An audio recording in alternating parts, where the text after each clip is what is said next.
Hey guys, it's Wahima, but just call me Wah. Melanated! Welcome to another episode of my recap of 90 Day Fiancé. This is season 6, episode 6, Flirting with Disaster.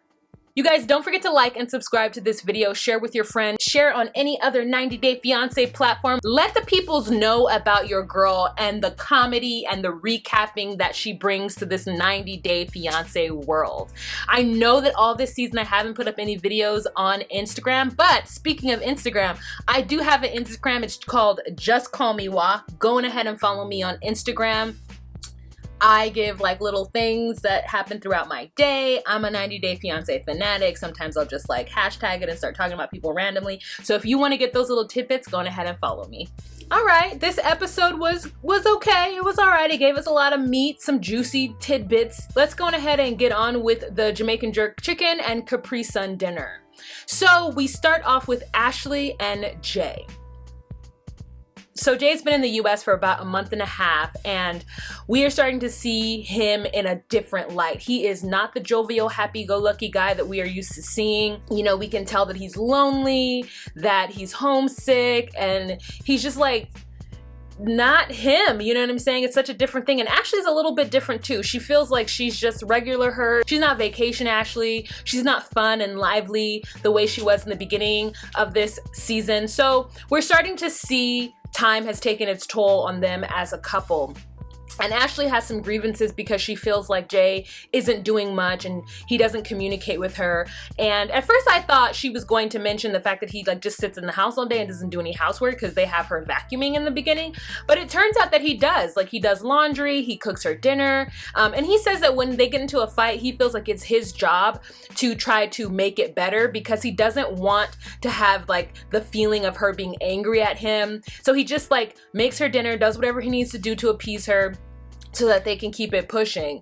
But she does not want him to have any kind of conversation with anyone who isn't his family, which I think is a little crazy. I guess she says that he doesn't ever talk to her, he doesn't communicate with her, and they're both on their phones all the time, but when she's ready to talk, he's never ready. And he says that he has a really hard time with communication because he just doesn't know what to say. Like, he just is like, I don't have to do this that often. So like, he's never been in a situation where he's just stuck in a house with someone and that's his only lifeline. You know, he's used to being able to get up, the sun is shining, going about the place, tattooing whomever, meeting with friends. Like, it's such a different lifestyle than it's such a different lifestyle in Jamaica than what he's getting here in the US. And I can only imagine, I think it's cold outside. So like, that's another thing. When I moved to New York City, I had a vitamin D deficiency moving from coast to coast. I could only imagine from somebody who's from an area where the sun is out all the time to being in a place where it's not that, you know, it's gloomy, the sun's not the same, you know what I mean? It's a different vibe. And so he's like chitty-chatting with people back home that are just, you know, texting him like, hey, what's up, how's it in America? And she's like, are there girls texting you? And he's like, yeah, you know, they're clients of mine. And she doesn't want that. She frankly feels like he shouldn't be talking to anybody who isn't a part of his family, which I think is a lot to ask of him. Also, they go through each other's phones at night. So apparently she has the opportunity to see anytime he has conversation with people. I mean, definitely he could delete them, but like, you know what I'm saying? Like, I just think it's a lot. It's a lot on both of them. So Ashley's main grievance with Jay is that he does not communicate with her when he's leaving the house. Like, she'll go in the shower and she'll come out and he'll just be gone, which I think is a valid concern on her part. Like, he does need to say something. Like, it doesn't matter if you're a grown person or not. If you're in a space with somebody, like, you should at least say, oh, I'm leaving. You know what I'm saying? So the person knows that you're leaving. And then she's like, where'd you go? And he's like, I only go 2 places, Weiss and McDonald's. I just wonder what Weiss is. I should Google it, but the fact that Jay cooks,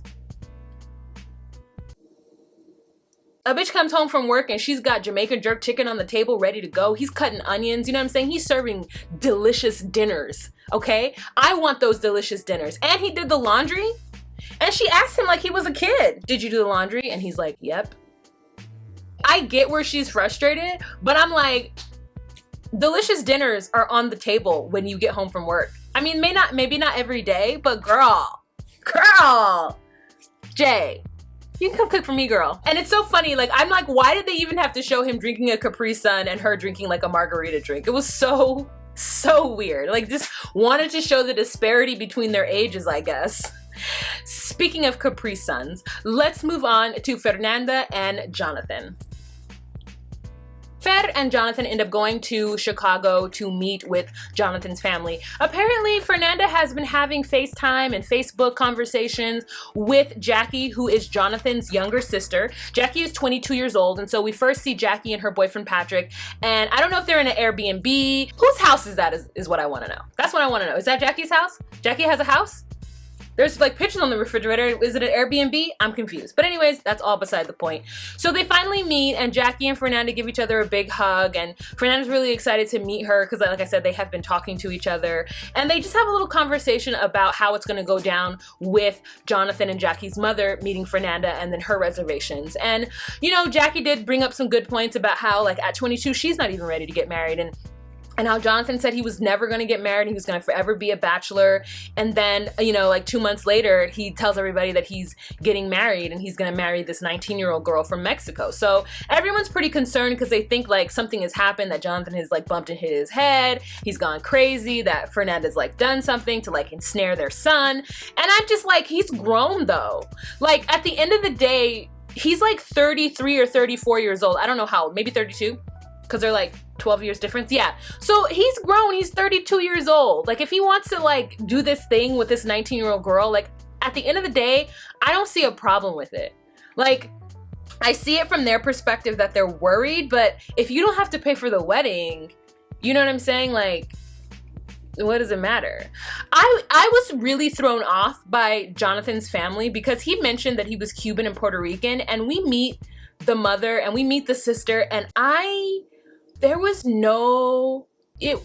just expecting like more familia, that I was expecting more sabor, and I didn't get that. I was really confused because it seems like he speaks Spanish to her, and like, but it doesn't seem like the people from whence he came speak Spanish because nobody was speaking Spanish to Fernanda, and I didn't understand why. I was expecting a warm reception with like food. There was no food. Like, how do you meet somebody for the first time and you don't have food? You're like Latin. Where's the food? ¿Dónde está la comida? You feel me? Like, where was it? The next time we see Jonathan and Fernanda, the mother comes over to the same house that Jackie opened the door and let Jonathan and Fernanda in. So again, I'm wondering whose house that is.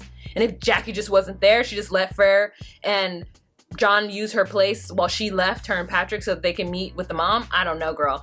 But the mom shows up, and the conversation between Jonathan and his mother is like, again, something else that I was like, are you guys Latino?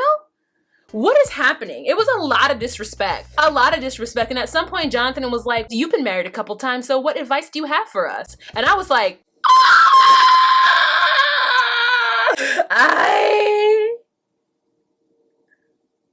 wow. I can't believe that he talked to his mom like that. Mira, in front of everybody. In front of the world. Que malo. And Fernanda even said it, like, that he doesn't understand that he can't be like that in front of his mother. Like, he can't treat his mother like that in front of Fernanda because it puts her in a weird place. I mean, you guys, that's literally the story of my childhood. Going over to my friends' houses and have them, like, yelling and arguing with their parents, and me being like, the fuck, I shouldn't be here, I shouldn't be here. Because I never spoke to my parents like that. So like being around kids who did speak to their parents like that with no respect, or what I thought was respect, was like so jarring, and it always made me so uncomfortable. Like I was like, I gotta go. They were like, no, where are you going? Mom's stupid. I'm like, what? You said your mom's stupid out loud? Out loud? It's like waiting for the chancleta to come and hit somebody in the face. Like, and then the mom is just saying some things like, you're too young. And Jonathan was like, you weren't that much older than her when you got married. Like, she's like, no, you know, how is it gonna be when she's 30 and you're 52? And Jonathan's like, I'm gonna be 42 when she's 30. Let's do the math. Let's everyone do our math. Low-key, she wasn't doing her math. But like, my God, he didn't have to come at her like that. Like, he got really defensive. It's so weird that he's like, me and my mom talk every day, and now we don't talk as much. I'm like, you and this lady have like a loving relationship? It doesn't feel like that at all. Come on, Ceci. She was low-key rude. It just felt very American and very like not warm and welcoming, especially because Fernanda's family accepted him when she's the young one. And he's the old one who's come in and swooped up and taken their 20-year-old daughter. And they still welcomed him with open arms, yet his family isn't welcoming Fernanda when she's the younger person. It's like they blame her and they think it's her fault that he's doing this, when it's not. It's only their job to like be loving to Fernanda. And if Fernanda even asks like, hey, I want to try on wedding dresses, will you come with me? And she's like, you want me to come? Like, bitch, no, the person behind you. Like, yes, you to come. And she's like, oh, that was just unexpected. I have to think about it. I'm like, Ceci is super in her feelings about this. Super in her feelings. Okay, so the next couple that we're going to talk about is Asuelu and Kalani.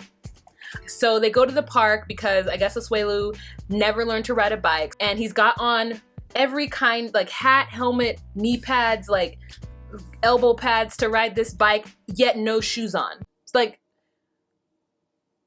I know that was him. I know that was him. It was like, oh, I feel better touching the pedals without shoes. And they were like, put shoes on. And he was like, no. And then he rode it the first time and then fell. And he was like, okay, I'll put my shoes on. He's riding around in the park, and Nick and Kalani go and have a conversation about Asuelu. So Nick asks Kalani if Kalani's ready to marry Asuelu. And she says no, that she's not sure she wants to marry Asuelu because he's immature. And that she feels like it's like a 5-year-old taking care of a 5-month-old. And I'm like, yeah, I don't understand why you couldn't tell he was immature from the giddy gump, from the jippity jump. So they're sitting around talking about him, and it's just uncomfortable for me, and I don't know how you guys felt about it. I just felt like it was so rude and stupid.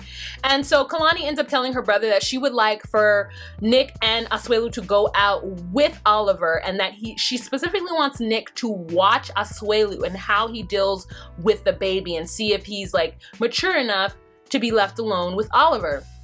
So Nick's like, okay, and so for whatever reason he does that. P.S. My brother would never do that, bro. My brother would be like, what? You want me to watch him? I mean, we all think babies are precious, but how else do you learn about being with a baby unless you just like be with a baby? Like, I don't know. I mean, people parent differently, I suppose, I guess, girl. I don't know. Maybe it's because we're foreign on one side of the family that it's like, just do it. Nick says okay, and I guess the next day or maybe later that day they end up going to go like pajama shopping for Oliver. And so they get into the store, and Nick is like hovering over Asuelu, like baby takes some clothes and like puts it in his mouth, and Nick is like, oh no, it's germy, you don't know what's gonna happen, and blah blah blah. I'm like, everything Oliver has in his life is germy. Like, yeah, I mean, maybe he shouldn't be eating clothes from a clothing store, you're right, but it isn't like a sign of bad parenting. Like, sometimes shit like that happens. You look around and a baby got something crazy in their mouth, and you're like, what are you doing? They're searching for things, and Asuelu's picking up stuff, and he finds like this onesie, it says little bro, and like he's into it. And Nick's like, okay, but we're here to get pajamas, so why would you get this? And then like Asuelu wants a little outfit, and the same thing is like, we're here to get pajamas. I'm just like, let the man live. Like, yeah, they know to get pajamas, like, dang, calm down. And then Asuelu takes the baby and puts him on like the back of his head. Granted, he is a little young for that, but he's holding him, and it's not like he's running around with cement floor. It's like he's just doing it in a store in a contained environment. And so Nick then tells him about that too, and basically Asuelu gets what's going on, and he's just like in his mind like needs Nick to mind his own business and to leave it alone because it's his baby. Like, this family has only been with this baby for 5 more months than Asuelu, and they act like they know how to do everything better than him. We're all learning, aren't we? We're all learning. The only people who know what to do is Lo and Mama. That's the only 2 people that know what to do. The rest of them just learning like everybody else. Like, they get back to the house, and Asuelu tells Kalani about Nick's hovering, and Kalani's like, yeah, I told him to go do that.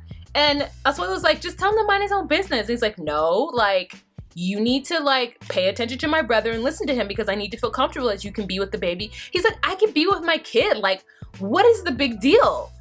And then Kalani has a little confessional in the hallway, and she said that she's not going to marry Asuelu because he puts Oliver in dangerous situations. And then I kept thinking, like, what are those? Why does she keep saying that? Like, why does that matter? And then I realized that the reason why she says she's not going to marry him is because if she does not marry him, he has to go back. Blackmailing is the wrong word. But basically, she's like, if you don't do things my way and you don't listen to what me and my family have to say about how we feel you should treat Oliver, I'm not going to marry you, and then your ass is going to have to go back to Samoa, and you're never going to see your son again until I bring him to you or when you come and visit when you have the money to. That is f***ed up. Like, what is it that she thinks that he is going to do to Oliver, to where she's threatening to take away his ability to be in the same country and help raise his son. You would think that Asuelu is a drug dealer or a drug user. Like, you would really think that he's this awful, terrible guy for her to say something like that. I don't like the storyline at all. The next couple that we're gonna talk about is Eric and Leda. So this one was a hot ass mess. Leda was wrong, Tasha was wrong, Eric was wrong. They're all handling this whole situation terribly. So we open up their segment with Leda and Eric cleaning the apartment. And you know, she does not know how to use a vacuum cleaner, girl. Like, okay. I feel like if you like went to medical school, like, you know what I'm saying? If you understand that the leg bone connects to the hip bone, like, I think you can use a vacuum cleaner. I'm not sure. Like, she knows about human anatomy, but she does not know how to use a vacuum cleaner, which is just so interesting. You feel me? So Leda is wearing a muumuu, which, you know, I love me a good muumuu. You know, I felt like it might be an off-the-shoulder situation. So I was like, girl, you finally have an outfit that I actually like. And it's the ugliest thing you own, but I love it. And Eric is just sweating like a whore in a church house, because I don't understand how it's hot in Wisconsin at this time of year. Also, Alessandro like gives no F's. Like, Alessandro, I don't know, he's 5, but I'm just like, Alessandro was the most quiet 5-year-old I have ever heard of in my life. Like, I haven't heard him say not one thing, not mama, not please, not cheese, not anything. He might not speak English, but I haven't heard him say anything. But okay, we'll just leave a little Alessandro out of this, okay? So Eric and Leda are talking about how Tasha needs to go, and Leda is very adamant about how she needs to go, and very much like, this is what needs to happen, you need to do it. Eric is like, okay, great, that, yeah, she can go, but guess what? I found us a house. And Leda's like, what kind of house? How big is it? Single family, double family? And he's like, single family. And I'm like, yeah, single family. Like, she's like, well, you know, how big is it? He's like, it's very big. And I'm like, how big is big? Like, let's see pictures of this. What do you mean you found a house? And she's like, yeah, we need to move as soon as possible. And he's like, well, you know, we got to get some stuff done, blah, blah, blah. She's like, no, as soon as possible. Okay, great. For some reason, they're folding up sleeping bags. I don't know who was sleeping on the sleeping bags when, but I mean, just so many air mattresses and twin mattresses and swords in the corner and sleeping bags and like air couches. Just a lot of hodgepodgey ass furniture that she has to navigate, and she's doing her very best. But you know what it needs? It needs to be done proper. For whatever reason, Leda, who's probably never been camping in her entire life, is an expert in folding up sleeping bags. And I would like to know what the proper way is to fold a sleeping bag, because as far as I knew, just fucking roll that shit up. Tasha comes in, and the first thing Tasha says is, ooh, it's nice in here. And I'm like, use a dirty bitch. First of all, you gonna say, ooh, it's nice in here. You shouldn't even comment on how nice it is until you got all the way in and been like, oh my God, you guys look so great in here. I'm so sorry. But she came in and she was like, ooh, it's nice in here. Hi, Leda. And Leda's like, hi. Not even looking at her. Rude AF. So strike one for Leda. I mean, at the very beginning, she didn't need to be rude. She could have just been like, hi, Tasha, you know, how are you? And then like had some pleasantries for a little bit and then talked about, okay, so when I first got here, this place was a pigsty. And now that I'm here, unfortunately, it cannot ever get back to that level. So we're going to have to work out some kind of cleaning thing, or you're going to have to stay in your room. Something, girl. So Tasha couldn't even sit down before she fired up, and Eric was like, go on ahead and sit down, girl, we gotta talk about this. So basically they just go over the fact that Tasha left the house a mess. Leda felt super disrespectful and that Tasha did it on purpose. Tasha says she didn't do it on purpose, that she was just busy. Eric agreed, you know, I don't think she did it on purpose. So I have a question out there for everyone who doesn't clean. How is it not on purpose? I don't understand that. You just clean. Like, that is what you do. Or you just don't make a mess. I don't personally understand how someone can see clutter and a mess and then know someone else is gonna walk in and see that clutter and a mess and not think that that person is gonna be either A, be uncomfortable, or think you are a dirty, trashy cochina. You know, sometimes you walk into people's houses and you're like, why don't you know I'm gonna judge you? And why don't you care? Like, why, what about this, like, sty do you think is so okay that you would have me walk into it and be okay with it as well? Who wants to live in someone else's dirt? I don't understand that. And I've come across a lot of dirty ass people in my life. And every time I walk into a dirty ass house or a dirty ass bedroom, even when I was in high school and I'd walk into a dirty ass bedroom, I'm like, why would you think that I would be okay in this like den of dust? Why would I be okay in this? I don't understand how you were raised versus how I was raised, because I just don't understand why you would. I don't understand. Like, it's what you can be messy, but if you know I'm coming over, like, clean. If I come into your space and you're like, oh shit, it's messy, clean. You can clean. I'll stay right here. You can clean.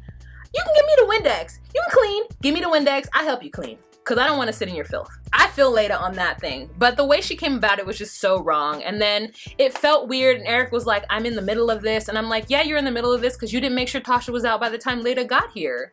Like, this whole situation seems really stupid. Leda was rude. Tasha was like, basically, I don't know what to tell you. I'm going to my room. It is what it is. It happened how it happened. I can't move out in a day. I'm not going anywhere. My name is on the lease. So boop. And then when Leda finds out that she hasn't paid rent in a month, she's like, oh, well, then she has to go. I'm like, Leda, you are not married to Eric. You are not on the lease. She doesn't have to go. If her father says that she doesn't have to pay rent so that she can save up money to move out, get out of that. Like, what is it that Leda wants, really? It's like she doesn't understand how money works, and she doesn't understand that people have to work for their money, so it isn't just as easy as, like, I can bounce and leave. Now, granted, Tasha should have been took her ass out of that house, but the fact is that now that she hasn't, they're gonna have to all deal with it and live together. Girl, it's annoying.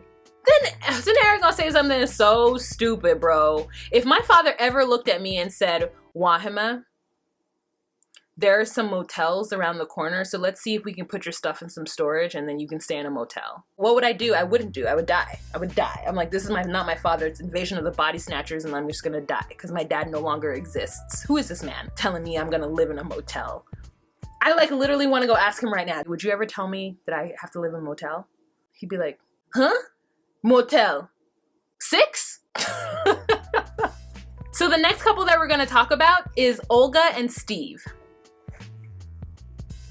Okay, so this episode was really hard for me because I forgave him from last episode, and then I had to remember that this was this exact same day as last episode. So I was pissed off at this episode because I was like, wow, Stephen is still being an asshole, but I have to remember that it's the exact same day. So tensions are high. They haven't gotten any rest. Stephen is just not accommodating to Olga at all. I just feel her pain. She's got like, everybody is so upset with him and is saying like, this is what I hear over and over again. How dare Stephen treat her like that when she just got cut hip to hip? And I'm just like, oh, that visual, ooh, that hurts me. So here's what he had to say about that. He actually posted something on Instagram, and all of the people, Leisha blocked me and Ash. I guess after seeing us with Ashley's kids nonstop, she couldn't handle the fact that she couldn't even take care of hers. Oh my God, Larissa and Jay are fighting. Listen to this. This is what 90 Day Fiancé Cray Cray just posted on Instagram.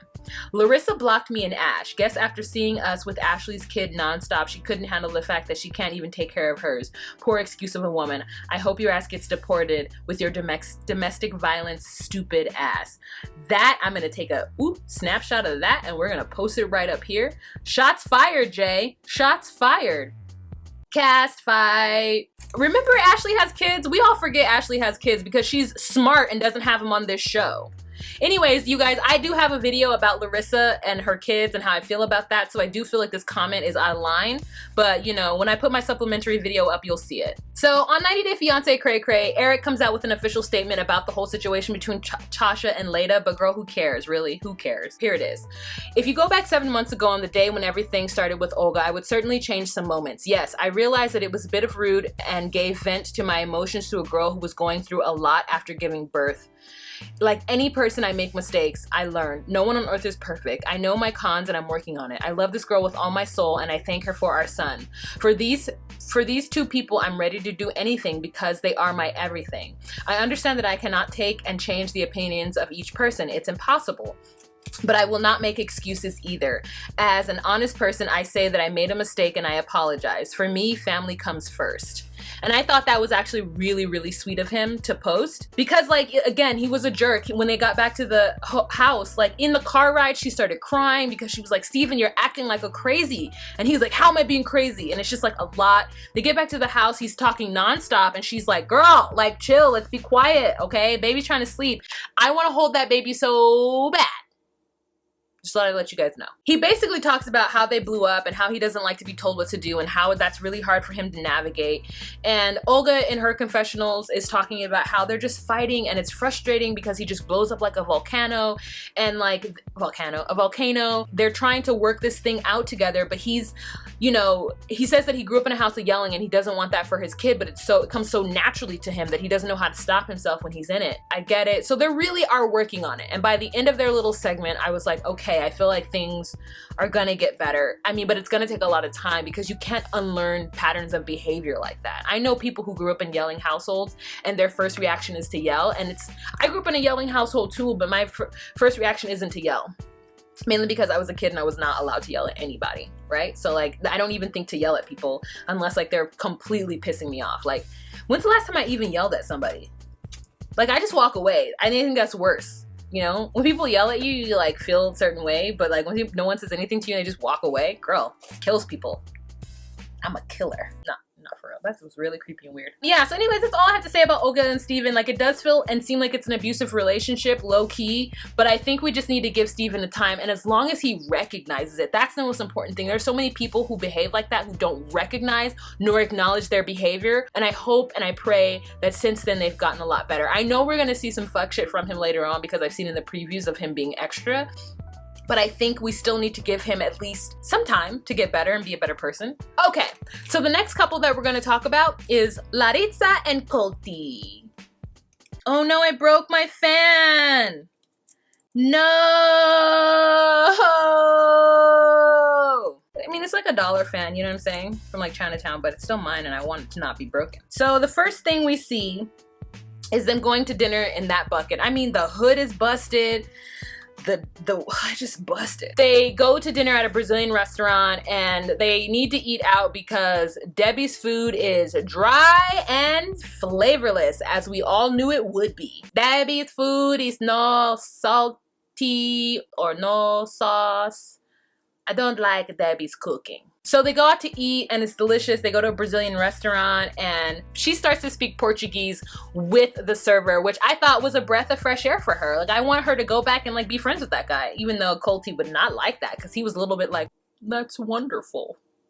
They're there eating and Debbie says this would be a really great place for us to have eat our wedding food. This would be a good place for us to have our reception. And he talks about how expensive it would be. Debbie immediately starts talking about how expensive it would be, $50 a head. Larissa's confused because her and Colt have talked about wedding and wedding plans, and she says that now Colt is acting brand new. And she's confused because she's like, why are you acting like we haven't already had this conversation? And he's just like, well, we need to talk about it, darling.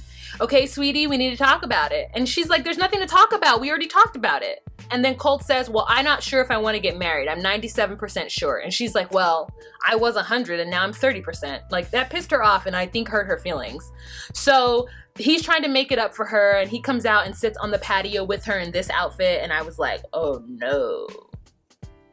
And shows her a place that they could possibly have their reception. And she's like excited because she thinks it looks beautiful. So they go there the next day. And this is the scene where, for whatever reason, Larissa thinks Colt is flirting with this girl. They have the same glasses, and so he says, I like your glasses, and that pisses her off. I really don't understand. I think there's no reason for her to be jealous of Colt. And I guess she feels like Colt likes the attention of a lot of women, and that's how she feels online right now. That she feels like Colt like wants to pretend like they're not together or keep their relationship mysterious so that he could talk to other women. And like, I guess it's because this is probably the most attention Colt has ever gotten his entire life, so he's trying to soak it all in and like live it, you know? And Larissa is not happy with that. She's like, you only need to pay attention to me. I'm your hot wife. I'm your hot girlfriend, which is true. So she's pissed off and they're trying cakes and she's like, no, I don't like Jamaican. What is it, like Jamaican carrot cake? Something crazy. I was like, what is Jamaican carrot cake? So she's like, she wants chocolate cake. And so she's pissed. Basically, she's pissed off that he said that he only wanted to marry her 97%. To me, it feels like that because he said that Larissa is trying to take the upper hand by then calling him an attention whore. Because I don't think that he was inappropriate to the girl. And I think she just wants to like pick at him and fight with him now because she's like, you don't want to marry me anyway, so like whatever, I'm just gonna say whatever I feel. I feel like Colt is just so pasty and pale and like moist, like what I imagine like a dolphin's skin to feel like. Anyways, that is the end of this episode, you guys. Let's have a kiki and a conversation down in the comment section and let me know what you thought of this episode. What didn't I talk about? What did I forget to mention? Let a girl know. All right, if you like what I do here on this channel and you'd like to consider becoming a Patreon patron, please click the link down below. Otherwise, be you, be true, and find your place. Bye. You guys, I'm filming, and this is the part of the film where I tell them to follow me on Instagram. So we've done this a couple times now. You know what's good. Follow me on Instagram, you guys. I have to get out my Instagram videos. It's just like, girl. Did I tell you guys that I'm working 6 days a week, 10 hours a day? Did I tell you that? That's what's happening. So I'm really sorry that I'm not able to get things out in a timely manner. I apologize, but girl. All right. Bye.